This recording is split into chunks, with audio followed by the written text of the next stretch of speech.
executive English, CFO Q, and a phrase bank for cloud cost memos. Welcome! This phrase bank helps you speak CFO language when writing cloud cost memos. You'll learn crisp lines to explain ROI, risk, and controls without drowning leaders in technical detail. Use these phrases to answer tough questions like, what's the payback? And how do we cap exposure? The goal is to be concise, defensible, and board-ready. Every claim tied to a number, a scenario, or a control. Think of this as your toolkit for turning engineering wins into financial outcomes that decision-makers instantly understand and support. Start strong and signal clarity. Try, in brief, the proposal delivers, followed by one sentence on value, one on cost, one on risk. Next, frame trade-offs. Financially, the upside outweighs the risk because. Then cite the 2 or 3 biggest value drivers and the main mitigations. Finally, anchor expectations with scenario design. We modeled conservative, base, and upside cases. Briefly note key assumptions, demand, unit cost, and efficiency gains. These openers tell executives you're structured, quantitative, and ready to defend your case. Lead with totals, then efficiency.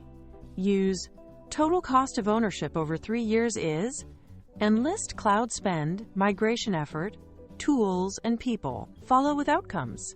Payback period, X months. IRR, Y% under base case. Translate that into plain terms. When the savings and revenue gains cover the investment. Preempt pushback. Sensitivity shows ROI remains positive at -20% demand. Mention the lever that protects returns, discounts, right-sizing, or auto-scaling.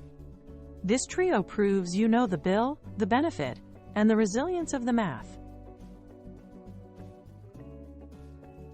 Show how you prevent cost drift and downtime.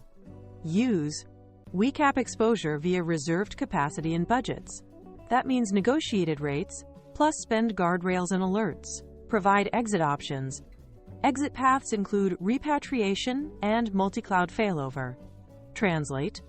Workloads are portable, and critical services can switch regions or providers. Clarify governance, controls, FinOps alerts, tags, and monthly variance reviews. Tags tie costs to owners, alerts catch anomalies fast, and reviews enforce accountability. This language reassures leaders you've paired upside with disciplined control. Make assumptions explicit and testable.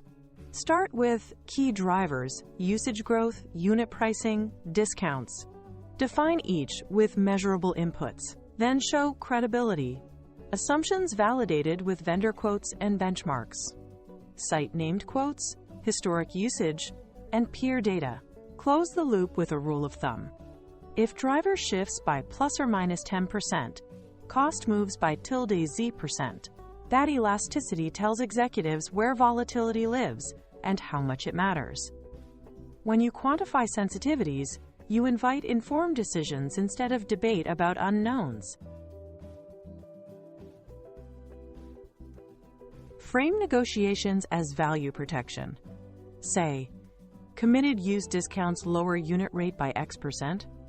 Tie that to expected utilization so savings look reliable. Add flexibility. We retained rate review clauses and volume tiers. That means prices get better as we scale and adjust if the market moves. Address dependency head-on. Lock in risk mitigated by portability and exit SLAs. Note container standards, data export terms, and time-bound transition support. These lines show you're buying price, flexibility, and leverage, not just compute. Translate architecture into money. Use unit economics, cost per transaction/user drops by A%. Point to caching, tiered storage, or serverless as the driver. Add hygiene wins. Right-sizing and auto-scaling reduce idle spend. Explain how right-sizing trims over-provisioned resources while auto-scaling matches demand in real time. Close with discipline. FinOps cadence, showback, budgets, and anomaly response. Showback creates ownership, budgets set bounds, and anomaly playbooks cut waste fast. Executives hear efficiency that sticks, not one-off savings. End decisively and set the guardrails. Use decision. Proceed with base plan. Monitor KPI thresholds. Name the thresholds, spend variance, unit cost, and availability. Define outcomes. Success metrics, unit cost, SLA, ROI, versus plan monthly, that aligns finance, product, and ops on the same scoreboard. Finally, set momentum.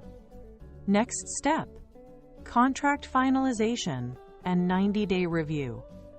Commit to a first checkpoint with a benefit realization update and any plan corrections. Clear decision, clear metrics, clear cadence. That's board-ready communication.